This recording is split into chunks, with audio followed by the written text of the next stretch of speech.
एक भक्त थे, उनका नाम था सदन। क्या नाम था? सदन कसाई। कसाई जोड़ा है मतलब वो उनके बाप दादे मार मार कर जीवों को मांस बेचते थे, तो बाप दादों का काम सदन को मिला, पर सदन मारते नहीं थे, बस मांस बाप दादों का काम था बेचना। उनके पास एक शालिग्राम भगवान थे, तो तराजू में मांस तौल कर देते ना, तो सदन बहुत बड़े भक्त थे। एक पलड़े पर वो बांट ना रखकर, किलोग्राम ना रखकर शालिग्राम भगवान को रखते और कहते कि हे भगवान 5 किलो का तौल तौल दो, तो वो 5 किलो का हो जाए। आप 1 किलो का तौल तौलो तो शालिग्राम भगवान 1 किलो के हो जाए। उसी बांट से वो 10 किलो भी तौलते, 5 किलो भी, 200 ग्राम भी उसी से तौल कर देते। किसी भक्त ने वहां से गुजरते हुए देखा कि ये तो शालिग्राम भगवान है, तो एक आदमी ने सदन से कहा, अरे सदन, तुझे नरक जाना पड़ेगा, बड़ा पाप किया तूने, ये भगवान को तूने इससे मांस तौला। अच्छा, सदन बहुत प्यार करता था भगवान से, सही गलत का तो उसे ज्यादा ज्ञान था नहीं, सच्चा भोला भाला बाप दादाओं का काम था, तो उसी से उसका गुजारा होता था, तो वो अपना मांस बेचता था और मारता नहीं था किसी को। और भक्त बहुत बड़ा था। एक पंडित जी ने कहा कि ये तूने बड़ा अपराध किया, मुझे दे शालिग्राम भगवान, मैं पूजा करूंगा। पंडित जी को डर के मारे दे दिया। पंडित जी ले जाके बढ़िया दूध दही घी से नहवाए, पूजा पाठ करी, और रात को जब पंडित जी सोए तो शालिग्राम भगवान सपने में बोले, पंडित जी तुरंत वापस करके आओ। वहां बढ़िया वो हमें रोज तराजू में रख के झूला झुलाता था, रोज हम बढ़िया झूला झूलते थे, तुमने लाके बिठा दिया, तुरंत भेजो हमें वहां, हमें उस भक्त की याद आ रही है, झूला झुलाता था वो हमें रोज। अब पंडित जी बड़े परेशान भये, वाह प्रभु, आप खुद झूला झूलना चाहते हैं तो जाओ। आधी रात को दरवाजा खटखटाया, पंडित जी ने, सदन खोल, ये तेरे भगवान तू संभाल भैया, तेरे भगवान हमारे बस के नहीं है। सदन भगवान शालिग्राम को जब उसने सुना कि ये भगवान मेरे से प्रेम करते हैं, तो उसकी श्रद्धा और बढ़ गई, अपार श्रद्धा जागी। उसने अपने ये दारागार पुत्राप्तान प्राणान वित्तमिमं परम हित्वा माम शरणम याता कथम चांस्तक तुमुत्सहे। भगवान कहते हैं, जिसने अपनी पत्नी पुत्र परिवार मेरे लिए छोड़ा हो, मैं ऐसे भक्तों का कभी त्याग नहीं कर सकता, ऐसे भक्तों को मैं कभी छोड़ नहीं सकता। सदन ने सब छोड़ दिया, सबसे उसकी माया हट गई, सबसे मन हट गया, और शालिग्राम भगवान लेकर वो जगन्नाथ भगवान की ओर चला, जगन्नाथ भगवान का दर्शन करने के लिए। उसे जगन्नाथ भगवान की याद आई और वो जगन्नाथ जी की यात्रा में चला। सदन कसाई चलते चलते चलते चलते एक गांव के बगल से जब गुजरा, तो वहां देखा कि शाम हो गई है, आज इस गांव में रुक जाना सही है, क्योंकि सवेरे फिर आगे चलेंगे। तो आज वहां पर एक छोटा सा घर था किसी का, उस घर के बगल में पेड़ था, उस पेड़ की छांव में अपनी आसन लगाई और गांव से कुछ भिक्षा मांग कर लाए, खा पी लिया और अपना लेट गए भगवान का चिंतन। सवेरे जगन्नाथ जी की यात्रा में आगे बढ़ेंगे। जिस घर के बगल में लेटे, उस घर में एक सुंदर सी महिला रहती थी। जब उसने निकलकर देखा सदन की तरफ, सदन बड़े सुंदर थे, तो उस महिला ने सदन को देखा, तो वो सदन को देखकर मोहित हो गई और सदन की तरफ वो तिरछी निगाहें रखती और सदन को वो अपने वासना में फंसाना चाहती थी, क्योंकि वह स्त्री का चरित्र अच्छा नहीं था। वह सदन को देखती है और सदन के पास जाकर बोली, आप मेरे पति बनोगे, बड़े सुंदर हो। सदन बोले, मैं अपनी पत्नी पुत्र परिवार मैंने सब छोड़ दिया भगवान के लिए। यदि मुझे इसमें आसक्ति होती तो मैं अपनी पत्नी से मन ही क्यों हटाता। इसलिए देवी, तुम मेरी माँ हो, बहन हो, इस रूप में तुम अच्छी हो, तुम ये क्या कह रही हो। उस कन्या ने कहा, उस महिला ने, वैसे आप हो बड़े सुंदर, अच्छा ये भी बड़ी सुंदर थी, पर सदन के मन को ये विचलित ना कर पाई। सदन बोले, तुम्हारा पति है, देखो घर में, तुम अपने पति को छोड़कर पर पुरुष पर नजर रखोगी, पाप लगेगा। उस महिला को क्या लगा कि ये मेरे पति से डर रहा है, तो उसने तलवार निकाली और अपने पति का सिर काट दिया और कहा, देखो अब कोई बाधा नहीं है, मेरा पति मर गया, अब तुम और हम शादी कर लेते। पूरी रात बेचारी ने परेशान कर रखा सदन को। सदन बोले, रात है, जाए कहां, जाए तो पकड़ ले। अब सदन जी ने मना कर दिया, तुम्हें स्वीकार नहीं करेंगे, तो उसको लगा मेरा तो पति भी चला गया। इसने भी स्वीकार नहीं किया, ना मैं घर की रही ना मैं घाट की रही। उसने शोर मचाया, लोग आए, क्या हुआ? बोले, इसने मेरे पति को मार दिया। अब राजा के पास बात चली गई, सदन को बुलाया गया, आपने क्यों मारा इसके पति को? सदन ने कहा, महाराज मैं तो जगन्नाथ जी की यात्रा पर जा रहा हूं, मैंने नहीं मारा, इसने मेरे से कहा विवाह कर लो, मैंने मना किया तो इसने अपने पति को मार दिया। कहा अब कर लो विवाह, अब तो कोई बाधा नहीं है। उस महिला ने तो त्रिया चरित्र दिखाया और कहा, इसने ही मेरे पे गलत नजरें रखी और मैंने मना किया, मेरे पति ने विरोध किया तो इसने पति को मार दिया। राजा ने कहा, तुमने पति को मारा है, इसके तुम्हारे हाथ काट लिए जाएंगे। सदन के दोनों हाथ काट लिए गए। जगन्नाथ भगवान की तरह हो गए सदन। जैसे जगन्नाथ भगवान जी के आधे आधे हाथ हैं, ऐसे ही सदन के आधे आधे हाथ हो गए। सदन फिर भी उनकी भक्ति कम नहीं हुई, उनका प्रेम कम नहीं हुआ। सदन यात्रा पर आगे बढ़े और जब वो जगन्नाथपुरी पहुंचे तो भगवान जगन्नाथ जी ने पुजारियों से कहा, मेरा भक्त आ रहा है, उसे पालकी पर बिठाकर मेरे सामने लेकर आओ। पुजारी जी गए, पालकी पर बिठाया और जब जगन्नाथ जी के सामने आए, हाथ जोड़ना चाहा पर हाथ तो थे नहीं, पर जब हाथ जोड़ना चाहा तो भगवान की कृपा से सदन के हाथ पहले की तरह उग आए, जस की तस हो गए। भगवत कृपा से उनके हाथ उन्हें वापस मिल गए। सदन ने भगवान जगन्नाथ जी से एक सवाल किया कि हे प्रभु, यदि ये हाथ देना ही था तो फिर हाथ कटवाए क्यों? अब यहां ये प्रश्न का उत्तर सुनिएगा, आपको अच्छा लगेगा। आपके बहुत सारे प्रश्नों का उत्तर मिलने जा रहा है, बहुत सारे प्रश्नों का हल आपको मिलेगा इस बात से। सदन ने भगवान जगन्नाथ जी से प्रश्न किया कि हे प्रभु, जब हाथ वापस करने थे आपको तो हाथ कटवाए क्यों? क्यों कटवाए हाथ? और बात सही भी है कि भगवान की मर्जी के बिना तो पत्ता नहीं हिलता।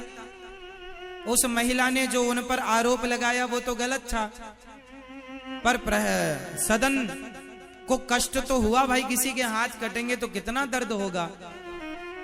सदन ने कहा, प्रभु जब हाथ लौटाने थे तो कटवाए क्यों?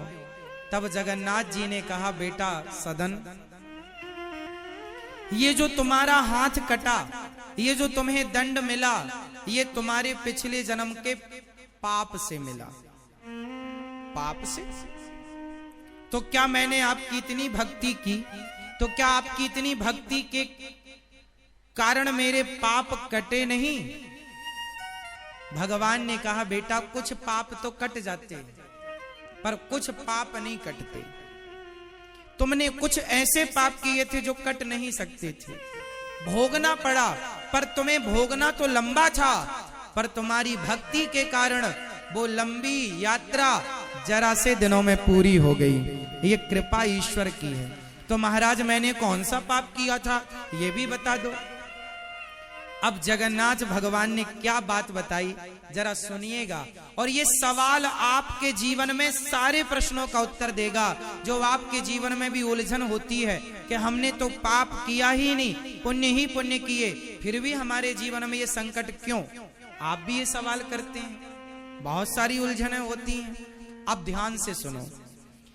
भगवान जगन्नाथ जी ने कहा, सदन आप पिछले जन्म में एक संत थे, जंगल में बैठे आप समाधि लगाए, तभी जंगल में एक कसाई एक गाय को पकड़कर ले जा रहा था।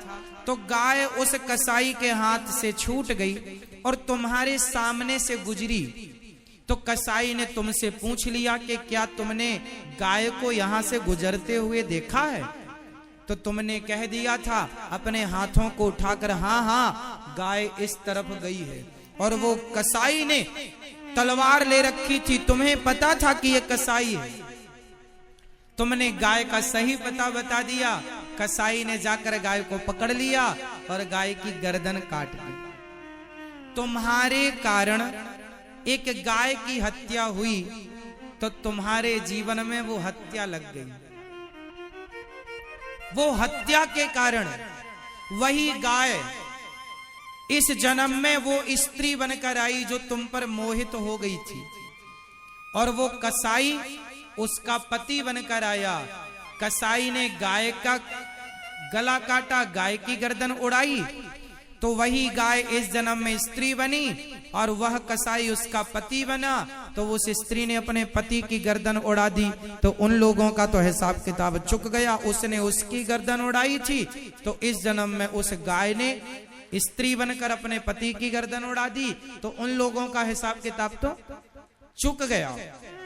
पर तुमने अपने हाथ बढ़ाए थे कि गाय इस तरफ गई है, तो तुमने हाथ बढ़ाए तो तुम्हारे हाथों को भी काट लिया गया। उस गाय ने स्त्री बनकर तुमने उस गाय की हत्या में हाथ उठाकर सहयोग दिया था, इसलिए उस स्त्री के कारण मीन्स उस गाय के कारण तुम्हारे हाथ काटे गए। परंतु तुम मेरे परम भक्त थे, तुम्हें इस जन्म में तुम्हारे हाथ कट जाते और फिर सारी जिंदगी बिना हाथों के गुजारना पड़ता तो कैसे गुजरती। पर तुम्हारी भक्ति के बल पर तुम्हारे हाथ तो कटे पाप के कारण, पर तुम्हारे भक्ति तुम्हारे पुण्य के कारण मैंने वो हाथ तुम्हें वापस कर दिए। तुम्हारे जीवन का बड़े से बड़ा दुख जरा से में टल गया। एक बात बताऊं मेरी मां, कर्म दंड भोगने पड़ते, चाहे ज्यादा दिनों तक भोगना पड़े या कम दिनों तक।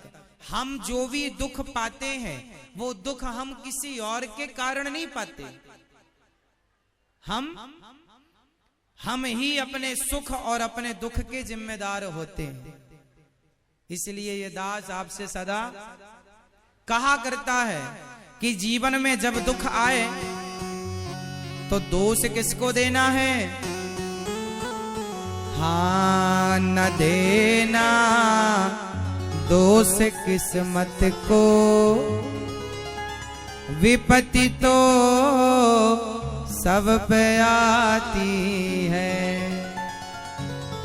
न देना दोष किस्मत को, विपत्ति तो सब पे आती है। जब आपके जीवन में विपत्ति आए तो किसी को दोष ना देना, ये समझना कि ये हमारे किसी जन्म के पाप का फल है।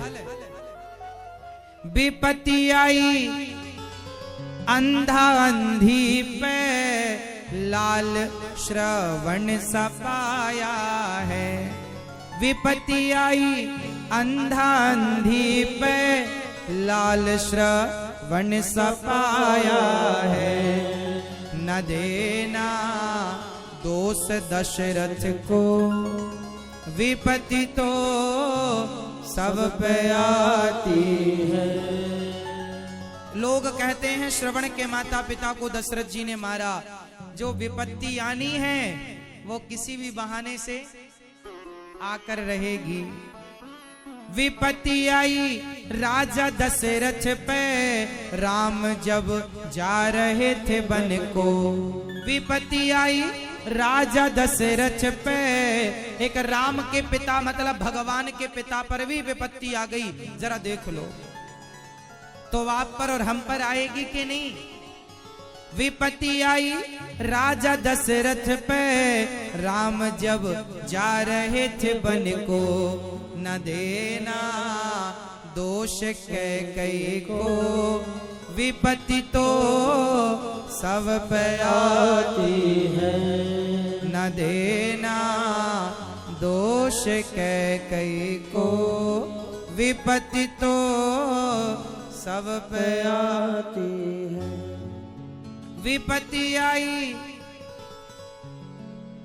विपत्ति आई माता द्रौपदी पर, सभा में चीर हरण करते, न देना दोष कौरवों को, विपत्ति तो सब पे आती है। बताओ विपत्ति क्यों आती है? ये हमारे कर्मों के दंड है। सदन कसाई के हाथ कट गए, बाद में लौटाया। भगवान ने सदन को अपने हृदय से लगाकर सदन पर कृपा के करके सदन को कृतार्थ कर दिया। ये बात सच्ची है कि हमें पापों का फल भोगना पड़ेगा। पितामह भीष्म को बाणों की सैया पर लेटकर अपने कर्म दंड भोगने पड़े। ये सही है कि भीष्म पितामह को भी अपने कर्म दंड भोगने पड़े। पर एक बात समझ लो मेरी माँ, कि दोष किसी को देने से क्या लाभ है कोई लाभ? इसलिए जो दुख आवे चुपचाप सह लो और उस दुख में भी प्रसन्न रहो, क्योंकि तुम्हारा कर्मदंड तुम्हें मिलेगा। पत्नी का कर्मदंड पत्नी को, पति का पति को, बेटे का बेटे को, कोई किसी का बांट नहीं सकता कि तुम्हारा दर्द हम बांट लें। कांटा तुम्हें लगेगा तो दर्द तुम्हारे पांव में होगा, हमें नहीं होगा। हर व्यक्ति अपना अपना भोगता है। इसलिए कहता हूं गलत ना किया करो, आज नहीं कल उसका परिणाम जब मिलेगा बड़ा दुखद होगा, भोगना पड़ेगा। कोई ना बचा तो तुम पितामह भीष्म ना बच पाए कर्म दंड से, दशरथ जी ना बच पाए। दशरथ जी तो राम के पिता, भगवान के पिता हैं। क्या दशरथ जी बच पाए? उन्हें भी तड़प तड़प के मरना पड़ा। श्रवण के बाण लगा, उनके माँ बाप ने श्राप दिया, इन्हें भी मरना पड़ा। तो बचा कौन? कोई नहीं बचा, तो हम और तुम कैसे बचेंगे? इसलिए गलत काम से बचो और अपने आप को सही काम में खपा के लगा रखो, सही काम में लगाओ। बुरे विचार आए ही ना मन में, अपने आप को अच्छे विचारों के साथ इतना अटैच कर दो, इतना जोड़ दो, अपने आप को अच्छे कामों में लगा दो। जरूरत ही नहीं है बुरे विचार आए आपके जीवन में, बुरी आदतें आपकी बने, इनकी आवश्यकता ही नहीं है हमें। तो सदन कसाई को भगवान ने कृपा करके अपना दर्शन कराया, दर्शन देकर कृतार्थ किया। तो उनके हाथ क्यों कटे? उन्हें भक्ति का परिणाम भी मिला, सब कुछ मिलता है। हम अच्छा करते हैं। आप ये बताओ, आप दिल्ली में रहते हैं, आप बड़े बड़े महलों में रहते हैं, आपके पास गाड़ी है, बंगला है, रहने का खूब, आपको पास खाने के लिए काजू बादाम पिस्ता छुआरा मुनक्का है। कुछ लोगों के पास सूखी रोटी नहीं है, कुछ लोगों के पास, मेरी माँ, कुछ लोगों के पास सूखी रोटी नहीं है। क्यों? क्यों नहीं? कारण जानते हैं? कारण सिर्फ ये है कि आपने किसी जन्म में पुण्य किया है, उस पुण्य का फल आपको आज गाड़ी बंगला धन धान्य के रूप में मिल रहा है। आप सब प्रकार से सुखी हैं। आपके घर में बर्तन मांजने वाले अलग हैं, आपके घर में भोजन बनाने वाले अलग हैं। आपने जरूर पुण्य किया है, उस पुण्य से आपको ये सुख मिल रहा है। अब आज जो करोगे, जो कल किया था वो तो आज मिल रहा है, जो आज करेंगे वो आपको आगे मिलेगा। इसलिए हम आपसे कहते हैं कि आप जो कल किए थे वो तो आज भोग रहे हैं, जो आज करेंगे वो आगे भोगेंगे। इसलिए आप लोग अच्छे काम करो। किसी का दिल ना दुखाओ, सदा भलाई सदा परोपकार करो, क्योंकि दिन किसी के भी बिगड़ सकते हैं। अच्छा, आपने ऐसे लोगों को भी देखा होगा जो 30-40 साल तक धनवान थे, फिर अचानक ऐसा हुआ दिवालिया निकल गया और वो रोड में आ गए, घर मकान गाड़ी घोड़ा सब बिक गए। ऐसा होता है कि नहीं? जो आदमी कल तक